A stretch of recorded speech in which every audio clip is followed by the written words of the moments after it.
Hello student, welcome and very very good morning to you. আজ তোমাদের কাছে আলোচনা করব তোমাদের সামনের অ্যানুয়াল এক্সামের জন্য ভ্যাক্টরের ইম্পর্টেন্ট কোয়েশ্চেনগুলো। এগুলো বলার আগে তোমাদের অ্যানুয়াল এক্সামে ভালো রেজাল্ট করার জন্য যে সমস্ত ইম্পর্টেন্ট জিনিস মনে রাখতে হবে সেগুলো হলো, দেখো, number one, switch off from all social media account. দেখো, ফেসবুক বা ইনস্টাগ্রামে তোমাদের যে লগ ইন আইডি আছে সেখান থেকে তোমরা লগ আউট করে নাও। তাহলে কি হবে, দেখো, তোমাদের অনেক সময় বেঁচে যাবে, পড়াতে তোমরা ফোকাসড হতে পারবে এবং দেখো তোমাদের অনেক অনেক মেমোরি পাওয়ার বেড়ে গেছে। কেন কি বলো তো? কারণ যেহেতু তোমরা ফোকাসড, তাই তোমরা যাই পড়বে সেটাই মনে থাকবে। নাম্বার টু, দেখো, থিওরি আর নিউমেরিক্যাল একসঙ্গে প্র্যাকটিস করো।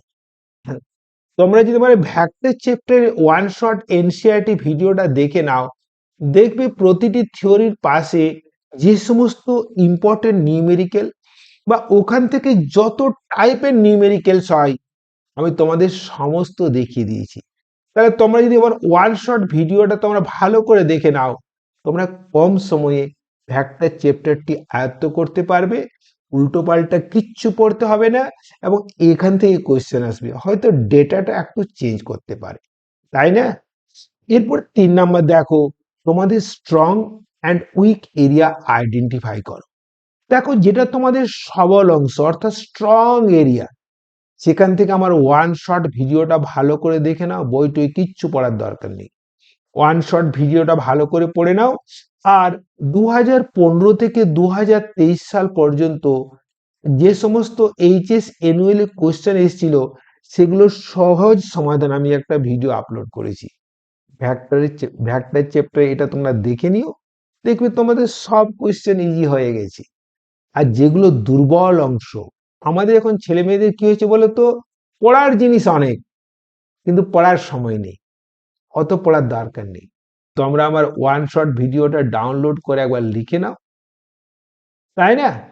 আর তারপর দেখো ওটাই পড়ো, দেখবে তোমার 1.5 ঘন্টার মধ্যে পুরো ভ্যাক্টর চ্যাপ্টার পড়া হয়ে যাচ্ছে, তোমার অঙ্কগুলো করা হয়ে যাচ্ছে, অঙ্ক থিওরি সব হয়ে গেল, আর কোনো চিন্তা নেই। আর এই ওয়ান শট ভিডিওটাও কিন্তু ভালো করে দেখে নিও, কারণ ওয়ান শট ভিডিও তোমার হচ্ছে টার্গেট, কিরকম কোয়েশ্চেন আসছে, কি টাইপের কোয়েশ্চেন আসছে না জানলে তোমার তো ভালো প্রিপারেশন হবে না, বলে কোয়েশ্চেন জানতে হবে। তাই এই ক্ষেত্রেও কিন্তু 2015 থেকে 2023-এর যে সহজ সমাধান দেওয়া আছে সেটাও দেখতে থাকো। 4 নাম্বার, দেখো, মনোযোগ দিয়ে পড়ো, ফোকাসড হও, স্মার্ট ওয়ার্ক।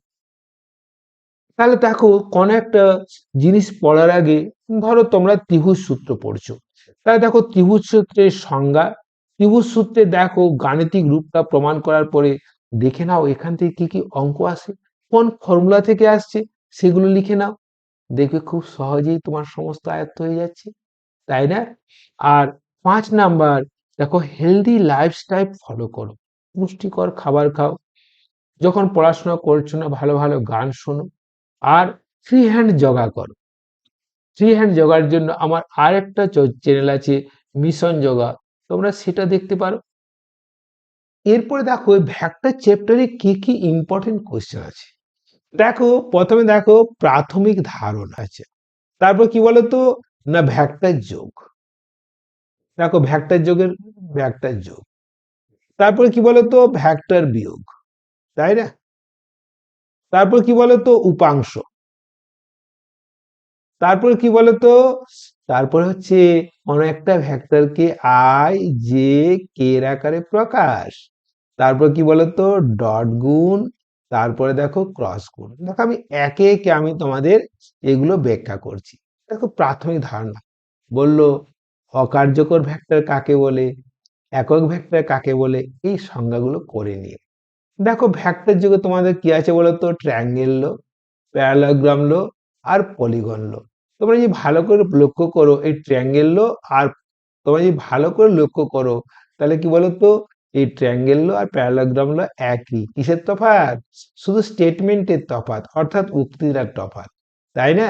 আবার এখান থেকে যে সমস্ত অঙ্ক আসে সেগুলো দেখে নাও, তোমরা তো ফর্মুলা জানো, আর ইকুয়ালস টু কি বলতো root over of P square plus Q square plus 2 pq cos theta, তাই না?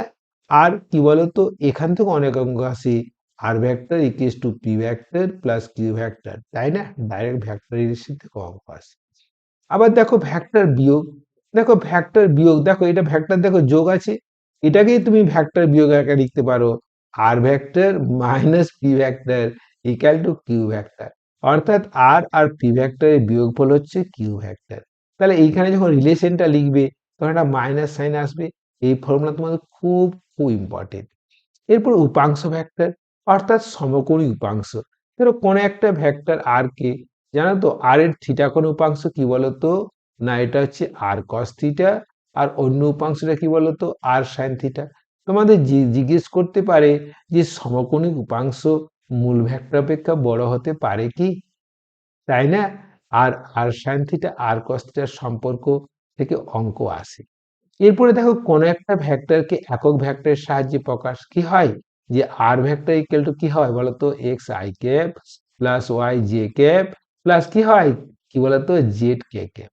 এখান থেকে বলতে পারে যে কোন একটা ভেক্টর দিল, এটা কি একক ভেক্টর, পরম মান বের করবে, যদি পরম মান 1 হয় তাহলে একক ভেক্টর, আর যদি না হয় একক ভেক্টর নয়। আবার দেখো এইখান থেকে দুটো ভেক্টরের যোগফল বলতে পারে, আবার দুটো ভেক্টরের যোগফলের অভিমুখে একক ভেক্টর বলতে পারে, বিয়োগফল অভিমুখে একক ভেক্টর বলতে পারে, এগুলো করতে ভুলবে না। এরপরে দেখো ডট গুণ, দেখো ডট গুণে কি করে বলো তো, প্রথমে সংজ্ঞাটাই মেন। তারপরে দেখো এই ডট গুণ থেকে তোমরা জানো যে দুটো ভেক্টরের ডট গুণ কি হয়, x1 x2 plus y1 y2 plus z1 z2। আবার দেখো দুটি ভেক্টর অন্তর্বর্তী কোণ এবং কোন ভেক্টর অভিমুখে অন্য ভেক্টর উপাংশ কি বলতো, ধরো ধরো পি ভেক্টর, ধরো ধরো পি ভেক্টর অভিমুখে কিউ ভেক্টর উপাংশ বের করছো, কি হয় কিউ কস থিটা হয় না, আর কিউ কস থিটা ইকুয়ালস কি বলতো P vector dot Q vector by কি বলতো পি, এটা স্কেলার উপাংশ। এখান থেকে তোমরা ভেক্টর উপাংশ বের করতে, এখান থেকে তোমরা ভেক্টর উপাংশ বের করে নিতে পারো। আর দেখো কোন কোন রাশির কি বলতো না ডট গুণ হয়, দেখো কার্য ডট গুণ, কার্য অর্থাৎ বল ভেক্টর ডট সরণ ভেক্টর, সমতা বল ভেক্টর ডট বেগ ভেক্টর, তড়িৎ ফ্লাক্স তড়িৎ ক্ষেত্র ভেক্টর ডট ক্ষেত্রফল ভেক্টর, চৌম্বক ফ্লাক্স চৌম্বক ভেক্টর ডট ক্ষেত্রফল ভেক্টর, এগুলো ভুলবে না। আবার দেখো ক্রস গুণ, দেখো সংজ্ঞা খুব ইম্পর্টেন্ট, কখনো বলে দেখো এই ক্রস গুণের মান আর ডট গুণের মান সমান, অন্তর্বর্তী কোণ কত, খুব ইম্পর্টেন্ট কোয়েশ্চেন এবং অনেকবার এসেছে। আবার দেখো এখান থেকে বলতে পারে যে দুটো ভেক্টরের অভিলম্ব একক ভেক্টর বের করো, একটি সামান্তরিকের ক্ষেত্রফল বের করো, একটি ত্রিভুজের ক্ষেত্রফল বের করো।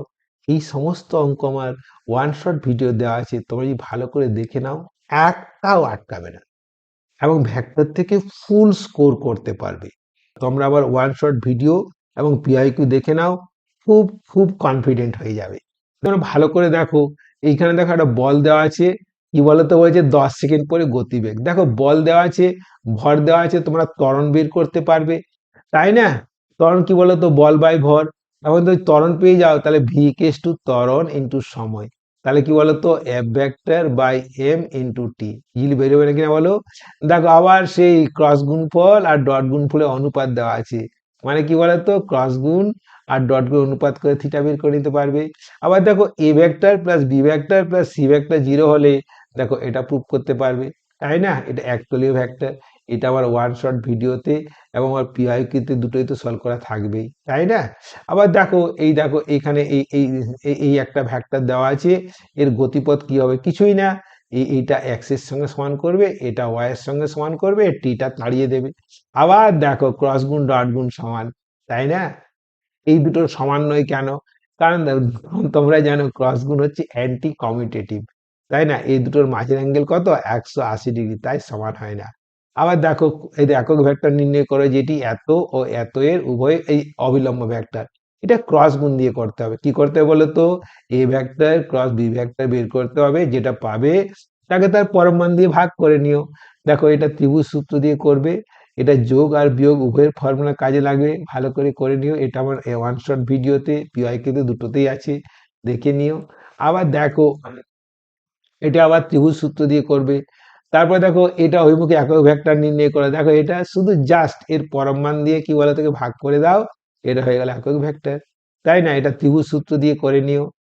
বলেছি দেখো একক ভেক্টর সি এর মান বের করো, না তাহলে এর পরম মানটা কি বলতো একের সমান করে দাও, সি পেয়ে যাবে, তাই না? আবার দেখো দুটো ভেক্টর অন্তর্বর্তী কোণ বের করতে বলেছে, কি ডট গুণ, তাই না? cos থিটা ইকুয়ালস টু কি বলতো x1 x2 plus y1 y2 plus z1 z2 divide by root under of কি বলতো x1 square plus y1 square plus z1 square into x2 square plus y2 square plus z2 square. দেখো আবার দেখো F vector দিয়েছে, তাই না? এখানে r1 থেকে r2 গেছে, তোমরা সরণ ভেক্টর বের করতে পারবে না, কি বলতো চূড়ান্ত পজিশন ভেক্টর মাইনাস প্রাথমিক পজিশন ভেক্টর, তারপরে কি বলে কার্যের পরিমাণ dot good F vector dot S vector, তাই না? তারপরে দেখো আপেক্ষিক বলতে কি বোঝো, তাই না জানো, এবং এই আপেক্ষিকের রাশিমালা বের করতে বলেছে। ওকে, তোমরা ভালোভাবে মনোযোগ দিয়ে পড়ো, আমার one shot NCERT video follow করো এবং পিআইকিউ দেখো, ভেক্টরে 100% কমন পাবে। ওকে।